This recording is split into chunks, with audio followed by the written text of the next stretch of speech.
costumamos ter uma perspectiva exagerada de um ataque espiritual.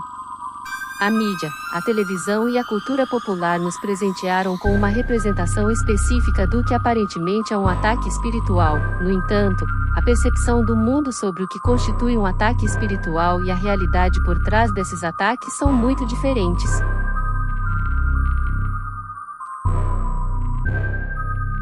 Seria um equívoco presumir que todos os ataques espirituais se manifestam como uma possessão demoníaca completa. Na maioria das vezes, eles se apresentam de forma muito mais sutil, em formas inesperadas e imperceptíveis.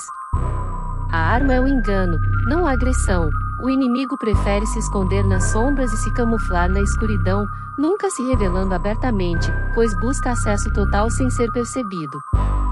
Se revelasse sua verdadeira natureza e intenções, seríamos prontos em invocar a Deus e repreendê-lo. Porém, ao se apresentar como um lobo em pele de cordeiro, por meio de enganos, mentiras e mudanças sutis na vida, fica difícil não apenas suspeitar dele, mas também lutar ou se proteger. Não se pode combater algo que não se conhece.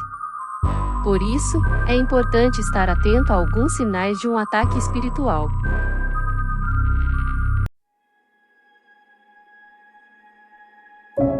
Um sinal revelador de que se está sob ataque espiritual é quando os problemas surgem todos de uma vez, sem trégua. Pessoas que enfrentam perda de emprego, luto, doença de entes queridos e até acidentes consecutivos estão potencialmente sob esse tipo de ataque. A chave para identificar esse ataque está na resposta. Ele visa manter a preocupação nos problemas, desviando o foco da solução, que é Jesus. Esses ataques, que parecem abrir as comportas do inferno à sua porta, visam sufocar a fé, semear dúvidas e desencorajar. No entanto, a chave para superá-los está em manter os olhos fixos em Jesus. Lembremos da história de Pedro caminhando sobre as águas, quando, no meio de uma tempestade no mar da Galileia, seus olhos se desviaram. Quando Pedro vê Jesus, ele pede para se juntar a ele, e Jesus concorda. Pedro sai para a água e tudo vai bem por um tempo. Então, as ondas começam a se agitar, e Pedro desvia o olhar de Jesus, distraído. Começa a afundar, enquanto as ondas engolem.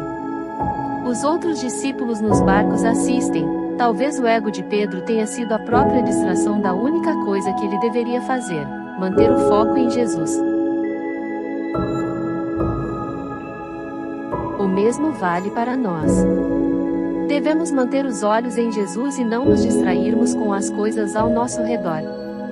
Se mantivermos esse foco único, podemos nos proteger contra esse tipo de ataque espiritual. Portanto, lembre-se disso. Se sentir que está sendo arrastado por uma onda de ataque espiritual, mantenha seus olhos em Jesus.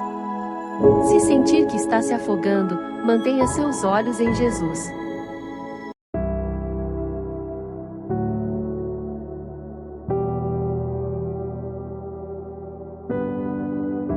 Agora, outro sinal de ataque espiritual é a ressurgência de velhos hábitos e estilos de vida. Como cristãos, quando somos batizados e entregamos nossas vidas ao Senhor, fazemos mudanças significativas. Mas isso é apenas o começo, não o fim. O diabo não nos deixa ir tão facilmente. Ele luta para nos trazer de volta. Nesse tipo de ataque espiritual, você pode notar coisas como amigos do passado retornando, tentando atrair você de volta. Pessoas ao seu redor podem tentar seduzi-lo a voltar aos velhos hábitos pecaminosos. Este é o diabo testando e tentando levá-lo a abandonar o que é divino pelos prazeres mundanos.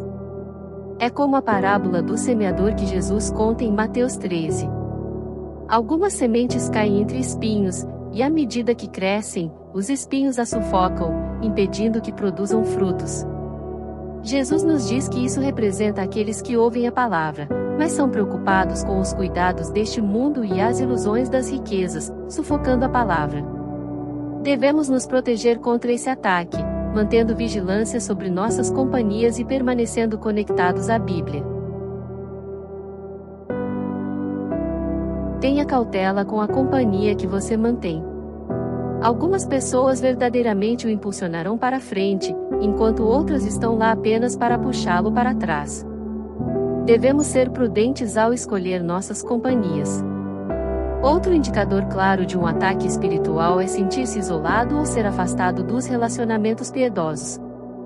Isso é uma armadilha do inimigo para nos deixar fracos e vulneráveis, pois ele sabe que juntos somos mais fortes. Como diz a Bíblia em Mateus capítulo 18, verso 20. Porque onde estiverem 2 ou 3 reunidos em meu nome, aí estou eu no meio deles. Não fomos feitos para passar pela vida cristã, ou pela vida em geral, sós. Precisamos uns dos outros para sobreviver e prosperar, especialmente como crentes em Cristo, para nos encorajarmos mutuamente. Se o diabo conseguir nos isolar, terá mais controle sobre nós. A forma de nos protegermos contra esse ataque é manter uma comunidade piedosa, forte e orar para que o Senhor nos cerque com pessoas firmes na fé, e íntegras. Outro sinal de um ataque espiritual é quando a oração se torna mais difícil do que o normal. Todos passamos por períodos de desânimo espiritual, nos quais a vontade de orar parece escassa e nossas preces parecem ineficazes. No entanto, nunca devemos permitir que isso nos impeça de orar. Este é o momento em que devemos redobrar nossos esforços, jejuar e orar, pois algumas batalhas só podem ser vencidas com oração e jejum, como disse Jesus. Quando nos sentimos mais desconectados, é hora de nos aproximarmos ainda mais de Deus. Se permanecermos alertas aos sinais espirituais, estaremos prontos e capazes de nos defender de todos os ataques do inimigo. Uma maneira pela qual o inimigo ataca a vida de um crente é através do desespero, depressão e desânimo, como Paulo mencionou em sua segunda carta à igreja de Corinto. Paulo enfrentou eventos terríveis, 3 naufrágios, sobreviveu a um apedrejamento, suportou chicotadas, foi frequentemente preso e espancado. Tudo isso poderia ter levado Paulo à depressão e ao desespero, poderia tê-lo deixado desanimado sob uma pressão tão intensa que muitos cristãos teriam sucumbido ao desespero. No entanto, é crucial observar o que a Bíblia nos diz em 2 Coríntios, capítulo 4, versos de 8 a 9. Somos pressionados, mas não esmagados, perplexos, mas não desesperados, perseguidos, mas não abandonados, abatidos, mas não destruídos. Podemos enfrentar batalhas e ataques neste mundo, mas confiamos em nosso poderoso Deus para ser nosso refúgio em meio a tudo isso. Nestes tempos de adversidade, quando somos sacudidos pelas ondas, é quando devemos nos preparar para lutar. É o momento de orar, jejuar e estudar a palavra de Deus para encontrar paz no meio da tormenta. Nos momentos de desânimo esmagador e fraqueza, é o momento de clamar a Deus, buscar forças no Senhor e nos apegar ao poder do Espírito Santo. Em 2 Coríntios, capítulo 10, versos de 3 a 5, aprendemos que embora estejamos neste mundo, nossa guerra não é carnal. As armas que temos não são físicas, mas poderosas em Deus, capazes de derrubar fortalezas e argumentos. Não lutamos contra carne e sangue, mas contra principados, poderes e governantes das trevas.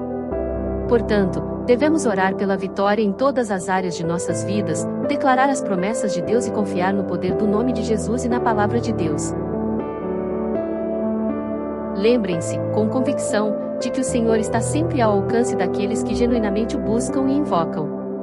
Tenham plena confiança de que Deus frustrará todos os planos do inimigo, pois Ele é soberano sobre todas as circunstâncias.